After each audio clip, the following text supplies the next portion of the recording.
Okay, well, first of all, can you imagine saying I work at the Royal Cripples Hospital? What do you think people would imagine that would be? Well, when I went, it was either the Woodlands or the Royal Cripples Hospital. I'm talking about 1940. Yes, a lot of babies with club feet and dislocated hips. So, I don't think we'd see a lot of those sort of patients now, would we? I've never treated a patient with Well, and also I think because of present day screening, Yeah. for like hips and things, they're much less frequent. Yes, it was part of the treatment of tuberculosis to nurse as many people outside as we could. But you know what the children's ward here used to be where POAC is. Yeah. And if you look, there's verandas there, and that's where they used to take the children out on the veranda. Years and years ago, they used to bring them out, and then they all used to sit on the veranda in their beds. They were kept immobile on the metal frames. That was quite a heavy type of nursing because... Do you know what sort of bed she's talking about? No, I just hear steel frame and I just think, So, ow. they used to lie them, and then you lie one way, and then after a few hours, you put the top on, and then it rotate round. You turn the patient Over, and then you take the top off, and then they go back again. So just let me get that. The patient is facing down.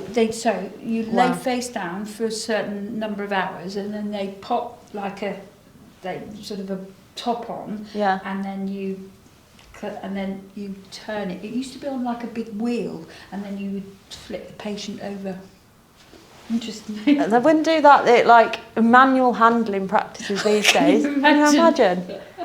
I mean, primarily hours of work, because in the hospital you did an 8 to 8 shift, days and then night duty.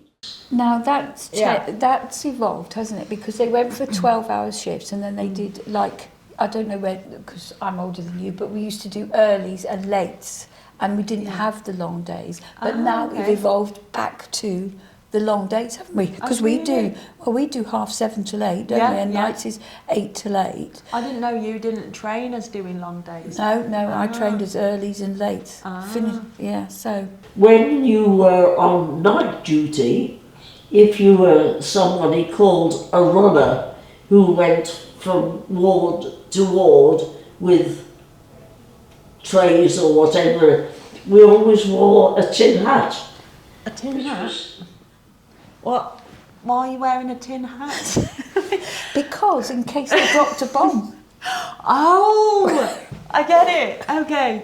Yeah. Oh my goodness me. Can you imagine? Not that a tin hat is going to do much. Yeah. We lived in the nurses' home, and during the air raids, the people because it was a 2-floor nursing home, the people on the top floor would bring their mattresses downstairs and sleep on the ground floor with their friends. This is during air raids, of course, I'm talking about. This is always something that I find intriguing about people who trained years ago, about having the nursing homes where you would, presumably all the nurses live together then. Was that? I worked at Birmingham Accident Hospital, and we lived in the nursery, and I lived in the nurses' home, and you had to go through A&E to get to the nurses' home, which was always great fun when you'd been out drinking in the night. Everybody in the A&E look at you, we know where you've been. So there was 40 of us, 50 of us in there.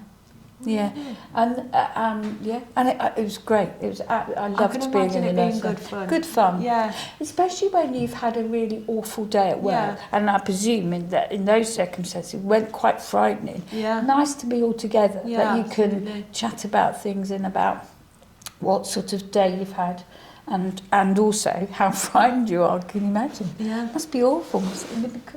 We used to keep the beds warm with stone hot water bottles. Pausing it again. What? Stone hot water bottles, yeah. I'm not that old. I can't ask Joy any questions.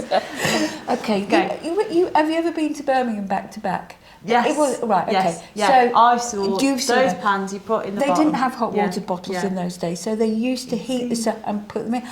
Lovely, I bet. It's like being But health and safety now. Imagine you put a hot stove by the patient's feet. The amount of forms we'd be filling in every 30 seconds. Imagine carrying the hot stone through the ward. Oh, yeah. Or wherever they kept them. Yeah. Oh, they'd have a field day, wouldn't they? In that ward, there was a thing called a copper, which is a huge boiler, and you would put all these hot water bottles in this boiler to heat up, keep the, get the water inside them hot. And once they let the boiler go dry, and it blew the top off. Yes, that I do remember. I bet you do. Oh, well, if you like people, and it's important you like people and want to help them improve their lives, yes, go for it. Why did you become a nurse? Because I love talking to people. Yeah. And I think I'm quite good at talking to anybody. I think it's being friendly, caring. Yeah. And I always felt like it was something I was good at. Why did you do it? Well, it's the same reasons, to be honest. Yeah, I felt like that it suits my nature. Yeah. Which is quite, caring Yeah, nature. yeah. And mainly talking to people. That is, and when you're a nurse, you see people from all backgrounds, don't you? Yeah. And no two people are the same. And I think that's important too, that you don't judge anybody, because the different types of people that we look after, from all walks of life and all different places. I mean, but I'd like to think that I treat everybody absolutely the same.